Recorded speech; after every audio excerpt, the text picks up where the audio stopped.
We turn now to our third assumption. We have examined the idea that psalms against enemies are only available to the righteous.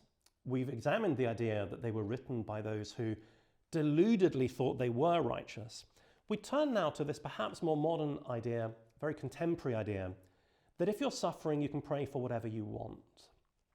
And this is where, again, Psalm 7 is so clear that David knows that is not true. So just in the first few verses that we have looked at already, here he is in verse 1, "Save me from my pursuers." The violence is a real and present threat and danger. Verse 2, lest like a lion they tear my soul apart, rending in pieces with none to deliver.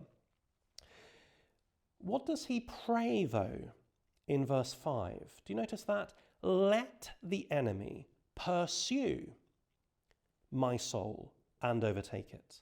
Let him trample my life to the ground and lay my glory in the dust. Here is a sufferer, a victim of a persecution and violence, saying, my prayer is that my enemy would succeed and catch me and kill me and humiliate me. Perhaps not in that order. Why does he pray that? He prays it on a condition that he gives us in verses 3 and 4. If I have done this of which I am accused, which he spells out as, if there is wrong in my hands. Now, not if there's any wrong in my hands, but specifically the wrong of which I am accused. Which is what? If I have repaid my friend with evil or plundered my enemy without cause. If you're wondering exactly what that means, I'm going to be Professor Gilderoy Lockhart and see for full details, see my published works. But you get the point. David at no point imagines that being in danger and being a victim entitles him to rescue.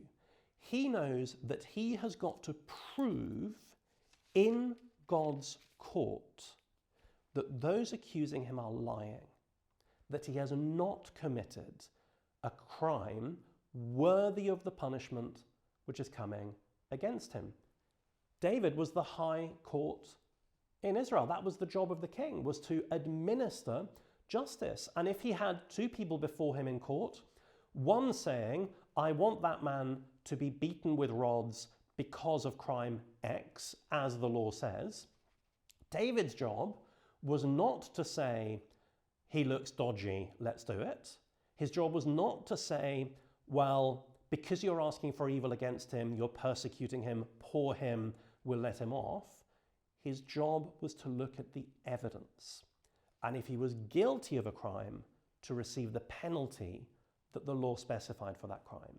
And if he was not guilty, then Deuteronomy 19 would say, in that case, the one falsely accusing, he is the one who is in trouble. But it's not an automatic. He is persecuting me.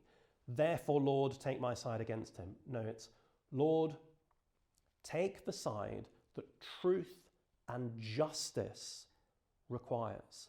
Because you know, Lord, better than anybody else, that I did not commit that particular crime. And because of that, please release me. That is why you get please in other psalms. For example, like, what I did not steal, must I now restore? That's the point. It's not, oh no, I'm being forced to restore something after I have stolen it. Well, we know what the gospel says about that. 1 Peter 2. What use is it if you steal and are punished for it? No, you need to be the ones who, when you didn't steal and are punished for it, that is when you know that God is with you. That is when you glorify our Saviour among the nations. But don't go whining about punishment when you have earned it through your own criminal behaviour. So that is our third assumption, which, like the first two, fails. You cannot simply say because somebody is suffering, nor even because they're a victim, therefore they may pray for whatever they like.